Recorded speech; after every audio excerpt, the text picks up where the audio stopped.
জি বাংলার বিখ্যাত সিরিয়ালগুলোর মধ্যে অন্যতম ছিল জগদ্ধাত্রী এবং ফুলকি। দুটি ধারাবাহিকের প্রধান অভিনেত্রী ছোট পর্দা ছাড়াও বড় পর্দাতে নিজেদেরকে প্রতিষ্ঠিত করতে চান, তাই এখনো কোনো মেগাতে ফেরেননি তারা। জগদ্ধাত্রী খ্যাত অঙ্কিতা মল্লিক এবং ফুলকি খ্যাত দিব্যানী মণ্ডল দুজনেই জোর কদমে প্রস্তুতি নিচ্ছেন সিনেমায় ডেবিউ করার জন্য।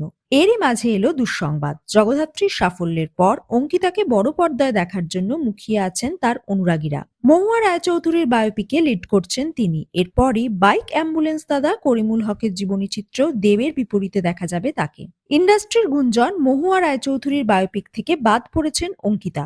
এই বিষয়ে কি জানালেন অভিনেত্রী? তিনি বলেন, এটা গুঞ্জন, সবটা সত্যি নয়। মহুয়া রায়চৌধুরীর বায়োপিকের জন্য ওয়ার্কশপ চলছে।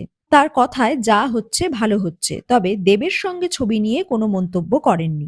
অগস্টে মুক্তি পাবে বাইক অ্যাম্বুলেন্স দাদা, দেবের পরবর্তী প্রজেক্ট এটা। খুব দ্রুত গতিতে প্রস্তুতি চলছে। মহুয়া হিসেবে অঙ্কিতাকে লঞ্চ করার আগে তার অন্য ছবিতে কাজ নিয়ে মনক্ষুণ্ণ প্রযোজকও। তাই অঙ্কিতার বদলে নাকি দিব্যানীর কথাও ভাবছেন তারা। পরিচালকও নাকি বদল হচ্ছে বলে সূত্রের খবর। সোহিনী ভৌমিকের বদলে অন্য কাউকে দেখা যেতে পারে। ছোট পর্দার পরিচিত নায়িকাদেরই দেবের প্রযোজিত সিনেমায় দেবের বিপরীতে দেখা যায়। এর আগে শ্বেতা ভট্টাচার্য, সৌমিত্রিষা কুণ্ডু, ইধিকা পাল, জ্যোতির্ময়ী কুণ্ডু অভিনয় করেছেন দেবের সঙ্গে। অঙ্কিতাও ছোট পর্দায় জনপ্রিয়তার শিখরে পৌঁছেছিলেন, সেই সূত্র ধরেই দেবের বিপরীতে তিনি।